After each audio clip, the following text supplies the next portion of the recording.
ခေါင်းလေးလုံးနှကားမကြီးနဲ့မင်းသားလေးရဲ့ဖူးစာရှဲပန်းမင်းသမီးလေး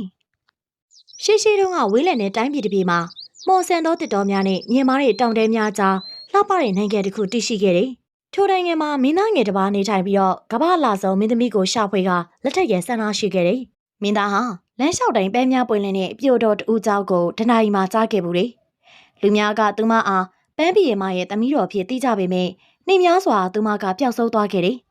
နဂါးတွေကသူမအားဖမ်းဆီးပြီးတော့မြည်သူများမတွေ့နိုင်အောင်လှည့်ဝက်နေရာတွေမှာထောင်ချခဲ့ကြတယ်။ရဲစက်တတိရှိသူများကသူမအားရှာဖွေရထွက်ခဲ့ကြပေမဲ့တဦးမှပြန်မလာခဲ့ပြီ။မင်းသားကရွှေနန်းတော်ကိုထားပြီးတော့စိတ်ထက်ခိုင်မာစွာနဲ့မရောက်ဘူးတဲ့နေရာများကိုခရီးထွက်ခဲ့တယ်။သူဟာထူထပ်တဲ့တစ်တော်များကိုဖျက်ဆီးပြီးတော့မုန်တိုင်းထိုင်တဲ့မြင်းများကိုကူးသွားခဲ့တယ်။တညမှာမင်းသားလေးဟာဝါးပင်ရဲ့အောက်မှာထိုင်နေတော့အဖွားကိုတအုံနဲ့တွေ့ခဲ့တယ်။သူမရဲ့ရွှေရောင်စပင်းတွေဟာလိုက်ရောင်အောက်မှာလင်းလက်နေပြီးတော့မျက်လုံးများကညံပေးများဖြင့်ထိုးလေးထောက်ပြောင်းနေတယ်။တင်ရှာဝေးနေသူကိုငါသိတယ်။ရဲရင်တော်မင်းသားသူမကတူတူလေးပြောလိုက်တယ်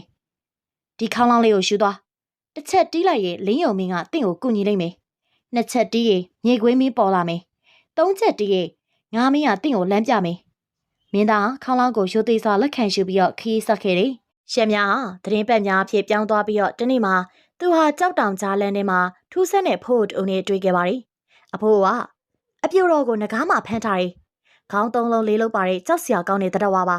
။သူမကကြောက်နဲ့တောင်တွေရဲ့အလုံးမှာနေထိုင်နေ။မင်းသားကမတိုးဆုပ်ဖင်းနဲ့ထိုးလန်းတိုင်းလျှောက်လာခဲ့တယ်။သူဟာထိပ်ဖျားချွတ်ချွတ်ရှိတဲ့တောင်များရှိရာတောင်ကြီးသို့ရောက်တော့ခါမိခိုးများကောင်းရင်သို့ပြန်တက်နေတာကိုမြင်ခဲ့ရပါတယ်။မင်းသားလေးကကျဲပြဲနဲ့ခုကြီးတဲ့ကိုဝင်ခဲ့ပြီးတော့မင်းဝင်းတောက်နေတဲ့မျက်လုံးများကသူ့ကိုကြိုဆိုခဲ့တယ်။နဂါးမှပေါ်လာခဲ့ပြီးတော့ထိုနဂါးမှဟာနဂါးကောင်းလေးလုံးပါတဲ့ကြောက်မက်ဖွယ်အမျိုးသမီးကြီးဖြစ်တယ်။ပန်းပင်မရဲ့သမီးတော်ကိုရှာဖွေဖို့လာလား။နဂါးမကဟိမ့်ဟောက်ခဲ့ပါတယ်။ဒါဆိုရင်မင်းငါခိုင်းတာအရှယ်လောက်ရမယ်။နဂါးမကသူ့အင်ကြီးတုံးတယ်ပေးလိုက်ပါတယ်။တထရကျေးဒီ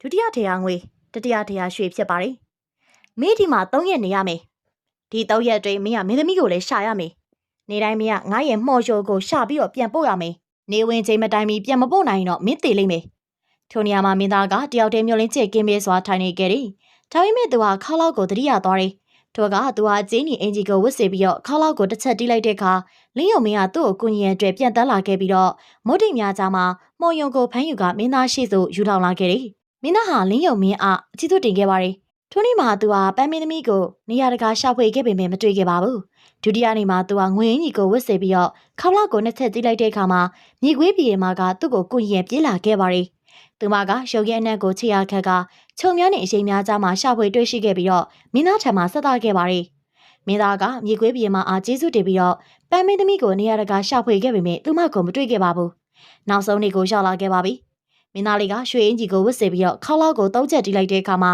ငါးမင်းကသူ့ကိုကုညီရန်အတွက်ရှေ့ကူးလာခဲ့ပါတယ်။သူကရင်ထဲကိုငုတ်ပြီးတော့ရုပ်ကိုယူဆလာခဲ့ပါတယ်။မင်းသားကအလွန်ဝမ်းသာသွားခဲ့တယ်။ညအချိန်မှာသူကပန်းမင်းသမီးလေးချုံနှောင်ထားခဲ့ရတဲ့မော်အိမ်ကြီးကိုတွေ့ရှိသွားခဲ့ပြီ။မင်းသမီးက